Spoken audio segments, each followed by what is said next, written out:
Have you ever wondered what happens when the past refuses to be forgotten? When the guilt is so strong that time stops? What if a simple mistake, a wrong turn, changed everything? On a dark night in the mountains of Montana, four friends discovered that the greatest enemy wasn't the cold, the storm, or the darkness. It was what they carried inside themselves. Marcus, Sarah, Derek, and Chloe had everything to be happy.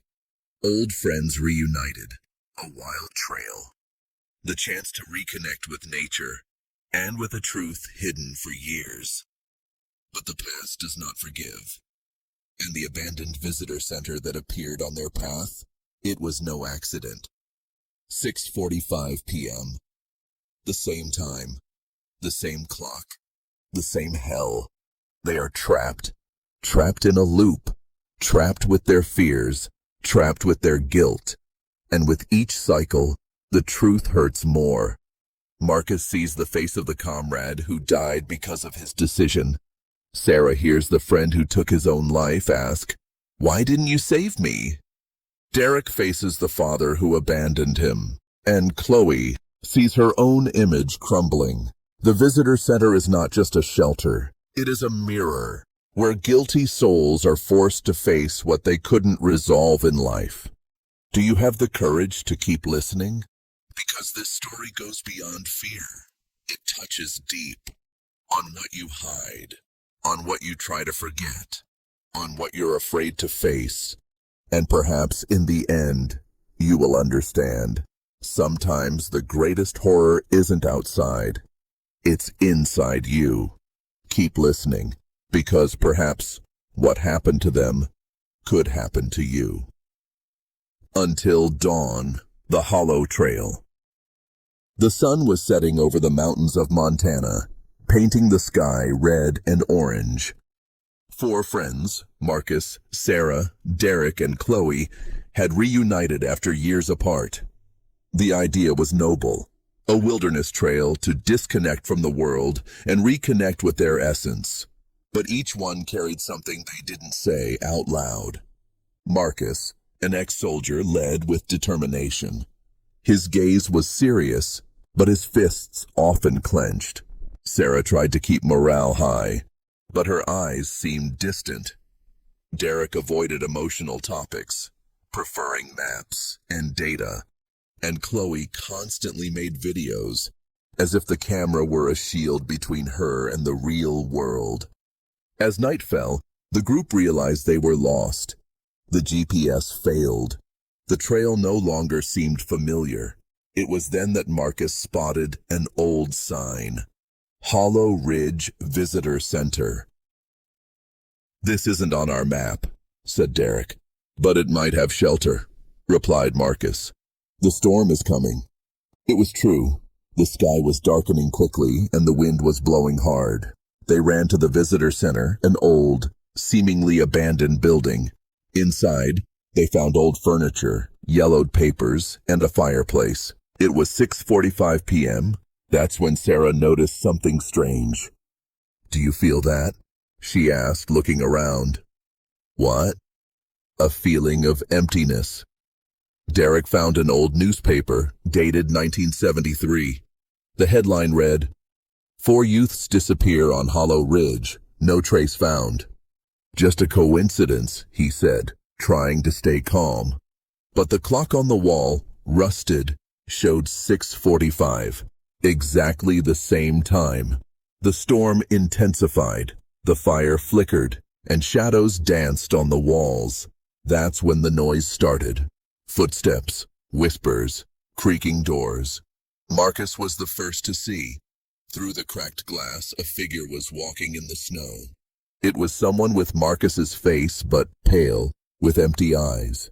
Sarah heard a familiar voice, her friend who had killed himself. He was saying, "You knew. Why didn't you save me?" Derek found himself face to face with his father who had abandoned him. "You are not strong. You never will be."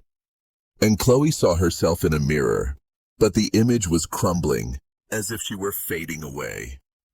It was then that the ground shook and darkness enveloped them. Marcus woke up. He was sitting by the fire again. It was 6:45 p.m. The same time, the same place. The loop had begun. With each repetition, more of the truth came to light. Marcus remembered the face of the comrade who died because of his decision. Sarah remembered the messages her friend had sent that she had ignored. Derek relived the night his father left home. Chloe saw her mother disappearing on the horizon. The visitor center was not just a shelter. It was a mirror, a place where souls burdened with guilt were forced to confront what they couldn't resolve in life. With each escape attempt, the horror grew. The figures from the past became more real, more cruel. They died, and they returned. Until, in one of the repetitions, Marcus made a decision. Instead of trying to escape, he knelt before the image of his dead comrade. "I'm sorry," he said, crying. "I didn't have the courage to go back. I was afraid." And as he said this, the room began to glow. Sarah then approached the friend who had killed himself. "I was there," she said. "I just didn't know how to listen." Derek stared at his father and said, "You abandoned me, but I will not abandon anyone." And Chloe, looking into the mirror, said, "I am real. I exist." It was then that time stopped. The clock struck 6:46.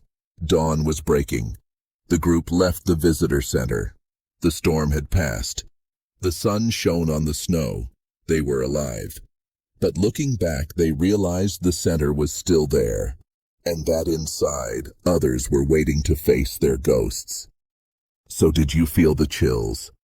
The story of Marcus, Sarah, Derek, and Chloe may have ended, but its echo remains. Because somewhere, the visitor center is still there. And perhaps, someone like you needs to face their own ghosts. What if it were you? If you had to face your guilt, your fear, your past, would you have the courage to say, "I'm sorry"? Would you know how to listen? Would you allow yourself to live? Comment below. Which character did you relate to the most? Have you ever been through something that still haunts you today? What are you afraid to face? Your comments are as important as the story, because sometimes talking is the first step to living. Did you like it? Share this video with someone who needs to hear this story. Perhaps it will save a life or help someone break free. Subscribe to the channel and turn on the bell for more stories like this. Because the greatest horror isn't always in the dark. Sometimes it lives within us. Until next time.